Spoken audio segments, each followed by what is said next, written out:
정확하게는 2장 9절에서 이 오늘 본문이 9절을 상반절과 그 상반절을 이후에 있는 내용의 말씀으로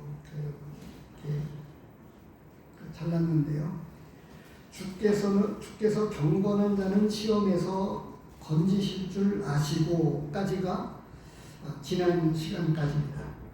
오늘은 이제 불의한 자는 2장 9절에 있는 불의한 자는 형벌 아래에 두어 심판날까지 지키시며 특별히 육체를 따라 더러운 정욕 가운데서 행하며 주관하는 일을 멸시하는 자들에게는 형벌할 줄 아시느니라. 이들은 당돌하고 자긍하며 떨지 않고 영광 있는 자들을 비방하거니와 더 큰 힘과 능력을 가진 천사들도 주 앞에서 그들을 거스려 비방하는 고발을 하지 아니하느니라. 그러나 이 사람들은 본래 잡혀 죽기 위하여 난 이성 없는 짐승 같아서 그 알지 못하는 것을 비방하고 그들의 멸망 가운데서 멸망을 당하며 불의의 감으로 불의를 당하며 낮에 즐기고 노는 것을 기쁘게 여기는 자들이니 점수와 흠이라. 너희와 함께 연애할 때에 그들의 속임수로 즐기고 놀며 음식이 가득한 눈을 가지고 범죄하기를 그치지 아니하고 굳세지 못한 영혼들을 유혹하며 탐욕에 연단된 마음을 가진 자들이니 저주의 자식이라. 그들이 바른 길을 떠나 미혹되어 부올의 아들 발람의 길을 따르는도다.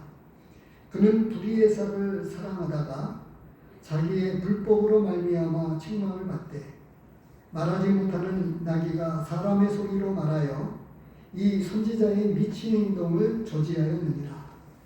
이 사람들은 물없는 샘이요 광풍에 밀려가는 안개니 그들을 위하여 캄캄한 어둠이 예비되어 있나니 그들이 허탄한 자랑의 말을 토하며 그릇되게 행하는 사람들에게서 겨우 피한 자들을 음란으로서 육체의 정욕 중에서 유혹하는 도다. 그들에게 자유를 준다 하여도 자신들은 멸망의 종들이니 누구든지 진자는 이긴 자의 종이 됩니다. 만일 그들이 우리 주 대신 구주 예수 그리스도를 알므로 세상의 더러움을 피한 후에 다시 그 중에 얽매이고 지면 그 나중 형편이 처음보다 더 심하리니 의의 도를 안 후에 받은 거룩한 명령을 저버리는 것보다 알지 못하는 것이 도리어 그들에게 나으리라. 참된 속담에 이르기를 개가 그 토하였던 곳에 돌아가고 돼지가 씻었다가 더러운 구덩이에 도로 누웠다는 말이 그들에게 응하였도다. 오늘 이 9절 말씀에서 22절까지의 말씀을 가지고 불의한 자에 대한 심판을 기억하고 유혹을 물리치라. 불의한 자에 대한 심판을 기억하고 유혹을 물리치라고 하는 말씀의 제목을 가지고 이 말씀을 함께 나누도록 하겠습니다. 오늘 2장 전반에 걸쳐서 보면 거짓 선지자들과 거짓 선생들 그리고 그들의 여러 행위들을 통해서 어떻게 그 믿는 자들을 미혹하려고 하는지에 대한 그들의 가르침과 그들의 삶의 모습을 통해서 우리는 이들에게 물들지 않아야 되고 또 거짓된 가르침에 속아 넘어가지 않아야 된다고 하는 말씀을 2장 전체에서 많이 아니고 베드로 전후서에서 이런 말씀의 내용들을 가지고 여러 모양으로 말씀하고 있습니다. 오늘 본문에서 특별히 첫 번째로 우리에게 해주고 있는 말씀은 불의한 자에 대한 하나님의 심판에 대해서 지난 시간에도 말씀을 드렸는데 이 말씀을 조금 더 강력하게 하고 있습니다. 불의한 자에 대한 심판. 우리는 지금 복음을 전하면서도 믿지 않는 사람들에게 하나님에 대한 심판, 하나님의 심판이 있다고 하는 것에 힘있게 전도를 하고 있습니다. 그러면서도 정작 우리 성도들이 또 잊어버리기 쉬운 것이 있는데, 이 하나님의 무서운 심판은 우리가 피했지만, 그러나 여전히 우리 역시도 믿지 않는 사람들의 심판과는 다르게 그리스도의 심판대 앞에 서게 된다고 하는 것을 말씀해 주고 있습니다.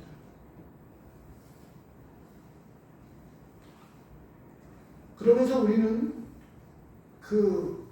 이런 일들을 통해서 경계를 삼아야 되는데, 지난 시간에 카톡에 올리면서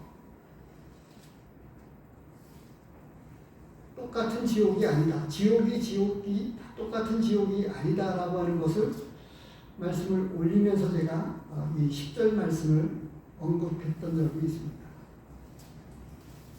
그래서 이 9절 상반절을 제외하고 불의한 자는 형벌 아래에 두어 심판날까지 지키시며 이렇게 되어 있어요.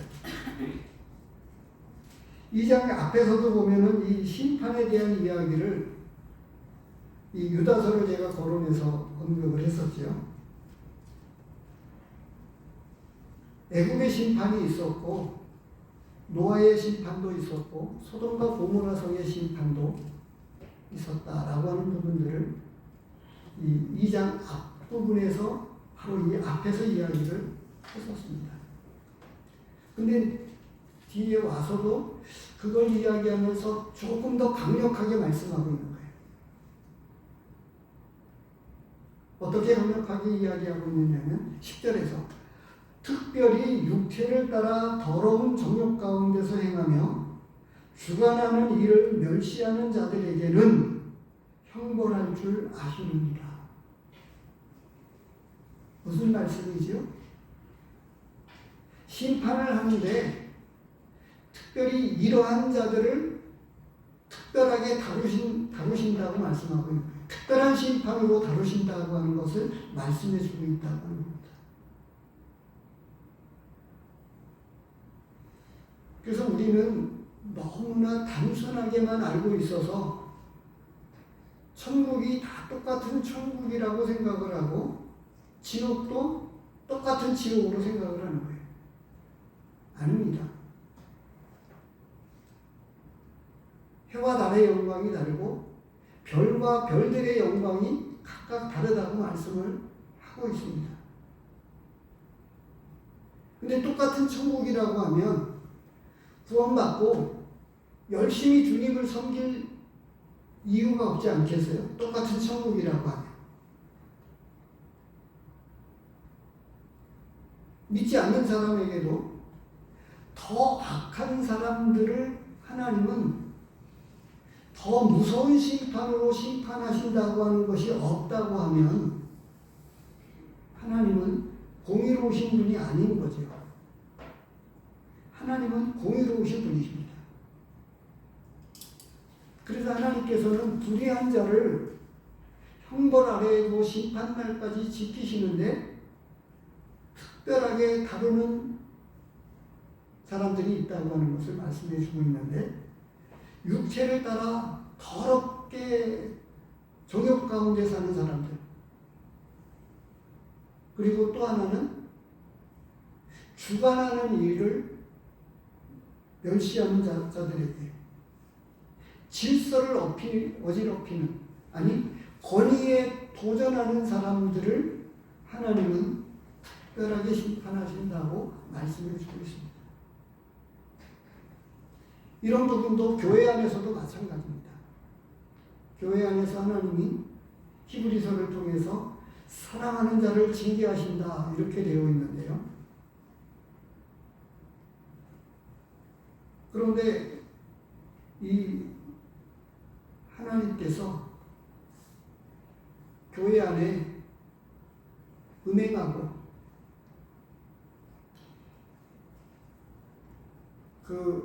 난잡한 행동을 하는, 말하자면 고린도 교회에 있었던 이런 일들보다 더 중요한 게 있는데 그것은 뭐냐 하면 하나님의 교회를 어지럽히는 사람들입니다.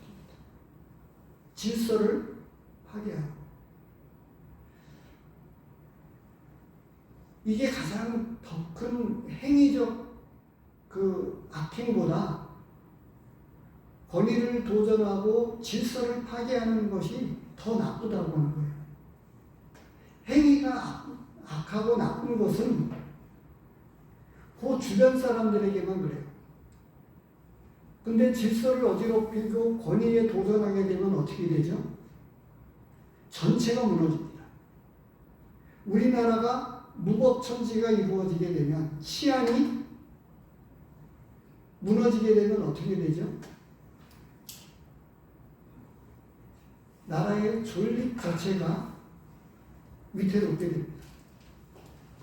근데 조폭들이 많이 일어나고 심지어 미국과 같이 갱단이 일어나고 이럴지라도 부분적입니다. 그거는. 그런데 치안 자체, 이 질서 자체가 파괴가 되면 나라의 존립 자체가 어려운 것처럼 하나님께서는 이 두 무리의 사람들을 특별하게 다루셔서 심판하신다고 말씀해 주고 있습니다. 근데 이렇게 말씀하시는 이유는 어디에 있을까요? 하나님은 믿지 않는 사람들을 심판하시고 특별히 이런 부류의 사람들을 특별한 심판으로 다루신다고 말씀을 하시는데 성도들에게는 직접 해당이 안 되어지잖아요.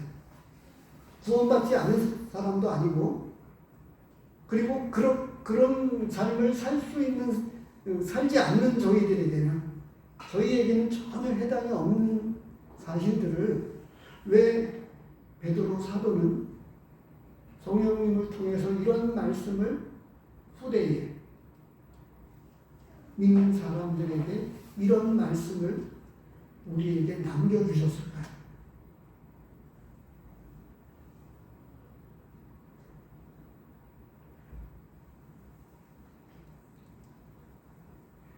아마도 우리의 감각이 무너진다면 그것은 이런 것입니다.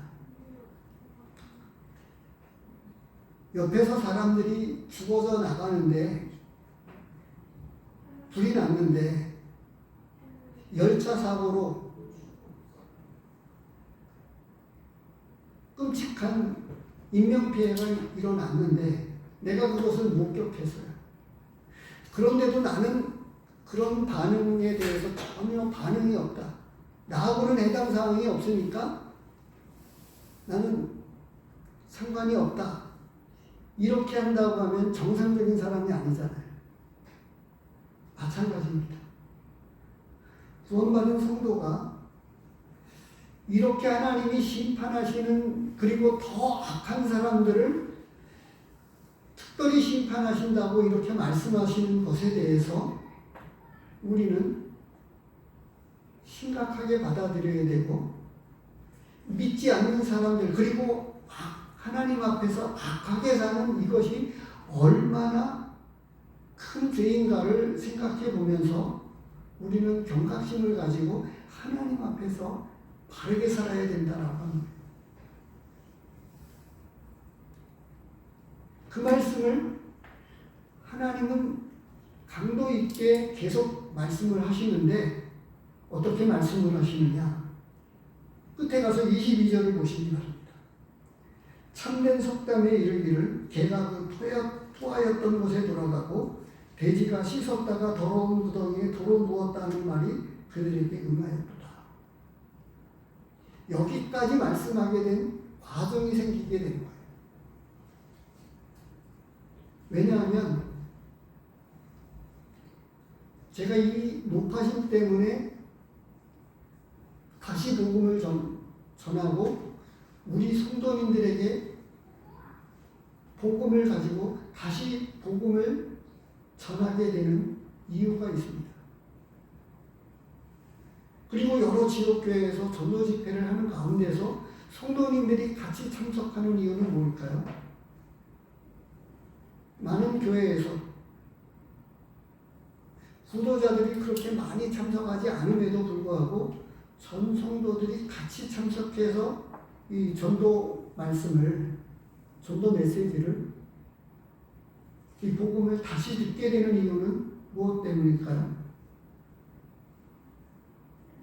우리 신앙의 중요한 기초이기 때문에 그렇습니다. 믿음의 시작이 복음에서 시작되는데 여전히 이 복음이 우리로 하여금 하나님 앞에서 어떻게 살아야 되는 것이냐라고 하는 것을 복음은 우리에게 말씀해 주고 있다고 하는 거예요. 시작을 잃어버리면 신앙의 문제는 아주 크게 일어납니다. 그래서 우선 그 말씀을 깊이 명심하십시오. 하나님은 특별하게 악한 사람들이, 불의의 사람들을 그 육체를 따라 더러운 정욕 가운데서 난잡하게 사는 사람들을 하나님은 특별하게 심판하신다고 말씀하고 있고, 권위를 도전하고 질서를 무너뜨리는 사람들을 하나님은 특별하게 심판하신다고 말씀하고 있습니다. 영적인 문제의 뿌리가 여기서부터 시작되었다고 하는 것을 천사들을 예를 들어서 말씀하고 있는 거예요. 질서를 무너뜨려서 하나님의 권위에 도전했던 이 천사들, 거기서부터 시작되어져서 여전히 쫓겨난 이 루시퍼가, 지옥은 마태복음에 보면 25장에서 보면 지옥은 원래 마귀와 그 사자들을 위해서 예비한 곳이었다고 말씀을 하고 있습니다. 그런데 마귀에 속아서 복음을 알지 못하고 하나님이 진짜 생명을 주시기를 원하는데 이 세상의 삶이 전부다라고, 그리고 내 인생은 나의 것이고 나의 주인은 없다, 이렇게 함으로 인해서 하나님께서는 어쩔 수 없이 마귀에게 속한 그들을 마귀와 더불어서 지옥에 영영한 불에 집어던지지 않을 수 없다고 말씀은 우리에게 말씀해 주고 있습니다.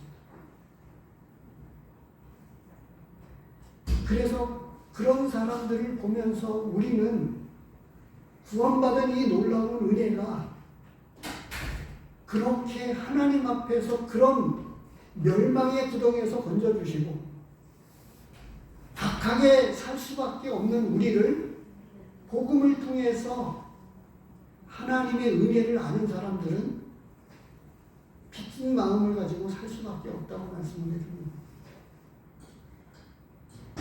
그런데 문제는 두 번째 메시지를 우리에게 던져주시면서 이야기하고 있는 것은 그들은 끊임없이 우리를 미혹한다고 하는 거예요.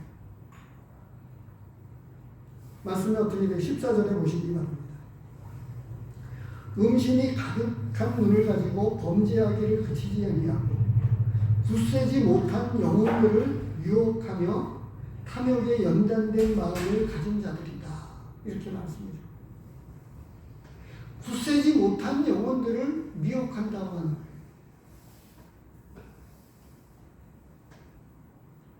이게 14절에서부터 19절까지 나오고 있는 건데요.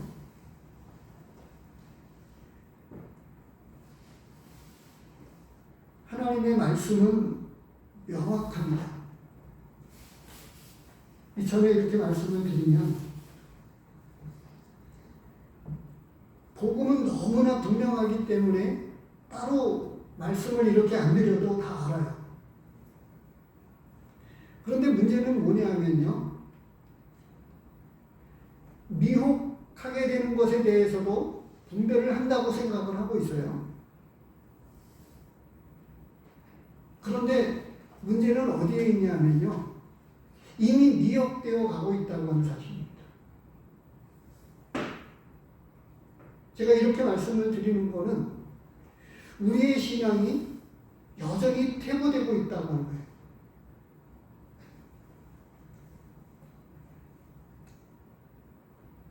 중간에 이제 그 15절서부터 14절서부터 나오는 것 가운데에는 여러 말씀들이 있지만 끝에 가서 이야기하고 있는 이 가라지라고 할까요?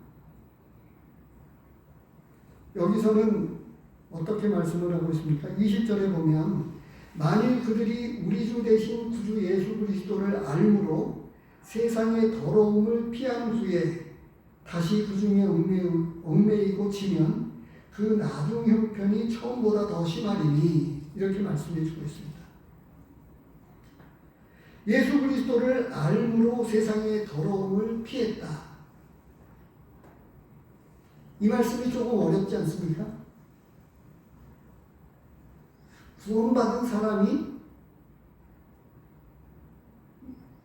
다시 심판을 받거나 지옥에 갈 수 없는데, 그런데 22절까지 나아가서 보면 이들이 다시금 돼지처럼 개가 그 토하였던 곳에 돌아가고 돼지가 씻었다가 더러운 구덩이에 도로 부었다 하는 말처럼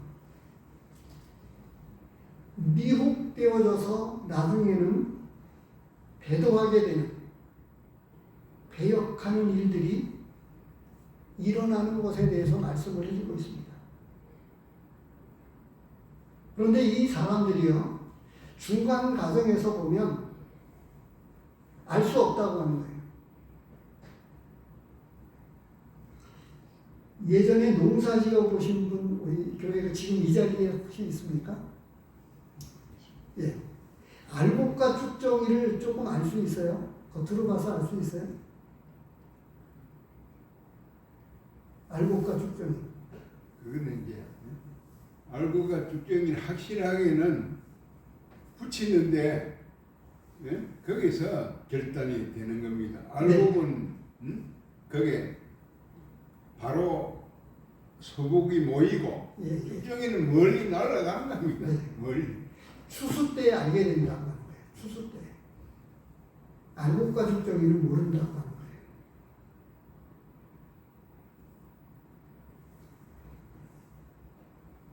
두 번째와 세 번째를 같이 연결되어지면서 따로 말씀을 하고 있는 건데요. 분명한 성도들에게는, 분명하게 구원받은 성도들에게는 이 거짓 선지자와 거짓 선생들, 그리고 거짓된 말씀들을 잘 분별해서 들어야 된다, 분별할 줄 알아야 된다라고 말씀을 하고 있는 거예요. 그래서 미혹되지 말라고 말씀하고 있는 거예요. 대놓고 악행하는 것들을 통해서 우리를 여러 모양으로 미혹하는데 지금 이런 현상들이 일어나고 있는 거예요. 어떻게 해요? 구원받은 성도들은 말씀으로 살고 말씀 앞에 있고 같이 예배를 드리고 성도들과 교제하게끔 되어 있어요.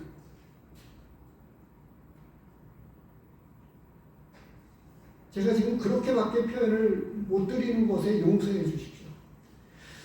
구원받은 성도들이 정상적이라면 수요 집회에 나와야 돼요. 다 같이 말씀 앞에 살아야 되는 거예요.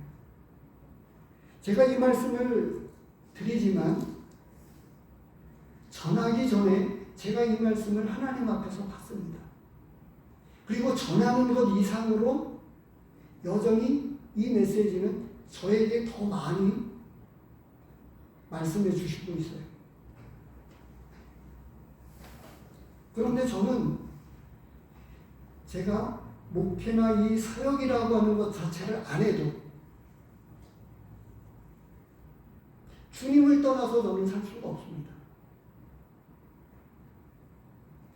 그리고 하나님께서 어떻게 구원해서 거룩한 교회에 지체가 되게 해주셨는데 교회를 떠나서 독립된 개체로 구원받은 한 사람으로 살 수 없다고 하는 거예요. 하나님은 우리 개개인을 사랑하셔서 구원하셨지만 하나님은 궁극적으로는 교회를 원하셨단 말이에요. 내 교회를 세우리니 라고 말씀하신 거예요.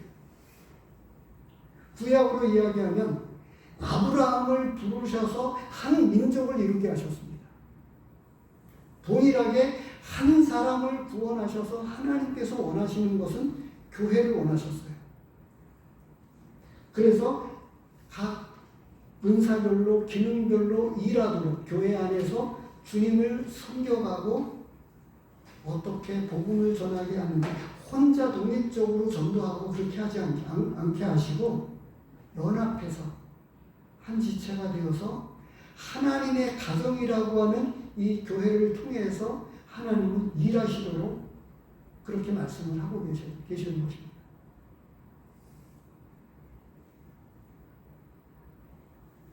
제가는 지금 비판하거나 판단하거나 이런 게 아니고요. 큰 차원에서 하나님의 그림입니다. 그런데 성도가 말씀과 신앙생활을 별도로 하고 여전히 내 생활에 바꾸고 그래서 주일날 예배만 드리게 된다고 하면 언제 말씀을 잘 듣고 배워서 거짓된 것을 바르게 분별하고 거짓 선생들과 거짓 선지자들을 어떻게 분별해서 바르게 살아갈 수 있을까 하는 거예요. 알곡과 쭉정이를 제가 여쭤본 이유가 거기에 있습니다. 또 다른 말씀들을 제가 찾지는 않겠습니다. 가만두어라. 추수날에 알곡과 쭉정이를 내가 구분하겠다. 예수님이 이렇게 말씀하셨습니다. 근데 그 과정에는 어떤 사람들이 있느냐 하면 이렇게 미혹되어져서 지금 언급하고 있는 15절에서 그들이 바른 길을 떠나 미혹되어 도올의 아들 발람의 길을 따르는도다 이렇게 말씀을 하고 있는 거예요.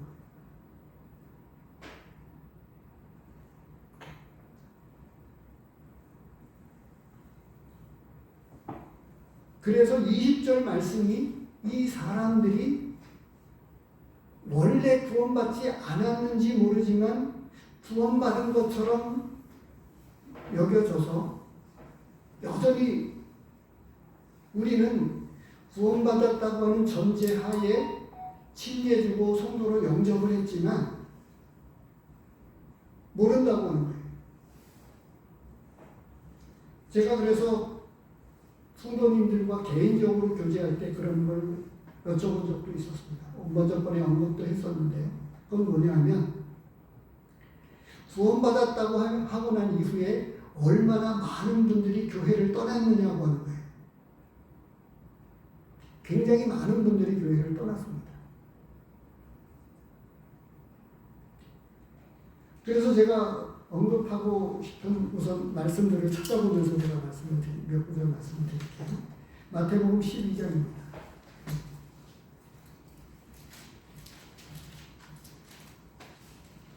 시간이 다 되어가기 때문에 그냥 질문을 조금 던지고 숙제를 남겨야 될 것 같습니다. 마태복음 12장 43절.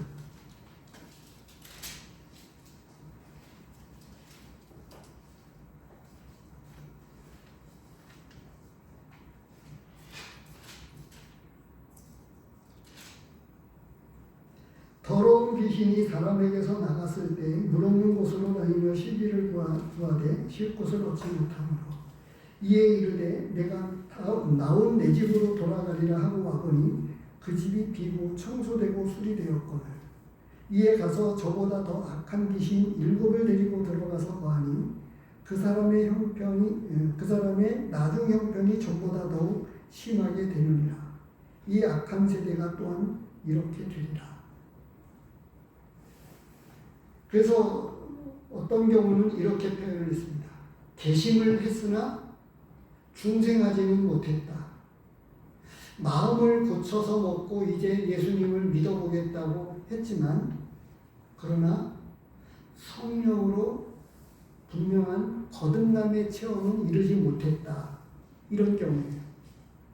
이게 바른 교리입니다. 그런데 이런 경우가 유다의 경우를 생각해 보십시오. 예수님의 놀라운 능력들을 다 경험했습니다. 죽은 자를 살리는 것도 다 경험했어요. 그런데 끝까지 그는 예수님에게 나아가지 않았습니다. 잘못한 것도 알아서요. 근데 목매달라 죽는 것으로 자신이 저기가 끝났어요. 회개하고 예수님 앞에 돌아가서 나를 불쌍히 여기셔서 이렇게 했으면 되었을 텐데 자신의 잘못을 알고 예수님에게 돌아가면 진짜 회개하면 용서해 준다고 하는 것을 그는 끝까지 모르는 채로 스스로 목매달아 죽었습니다. 그리고 사도행전 18장 아볼로에 관한 이야기입니다.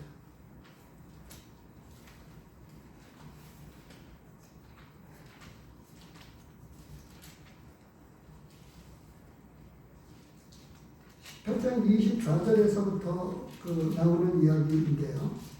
아볼로가 요한의 세례까지만 알았어요. 그래서 이 브리스길라와 아굴라가 듣고 데려다가 26절에 하나님의 도를 더 정확하게 풀어 이르렀습니다. 하나님의 말씀을, 복음을 조금 더 상세하게 풀어서 복음을 전하게 되었습니다. 만약에 브리스길라와 아굴라가 나머지 진짜 복음의 도를 확실하게 풀어서 전하지 않았었다면 어떻게 되었을까요?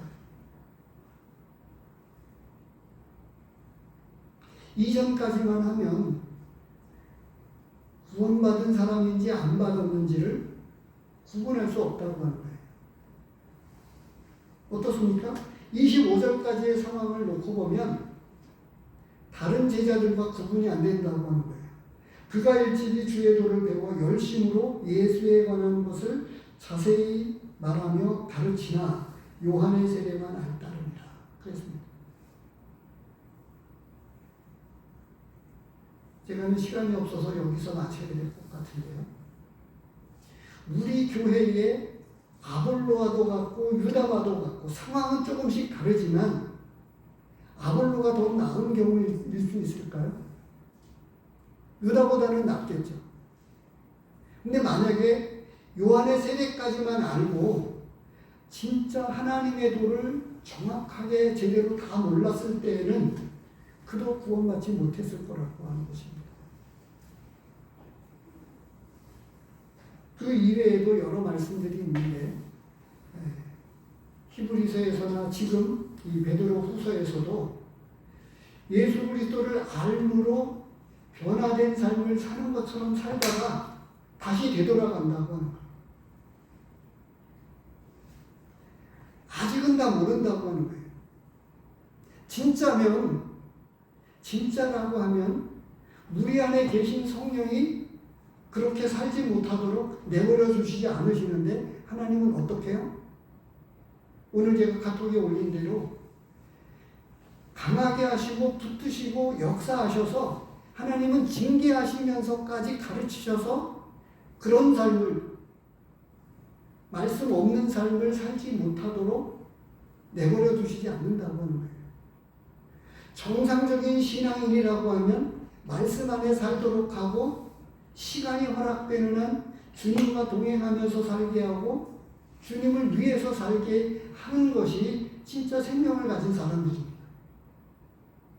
그런데 조금씩 모르는 거예요.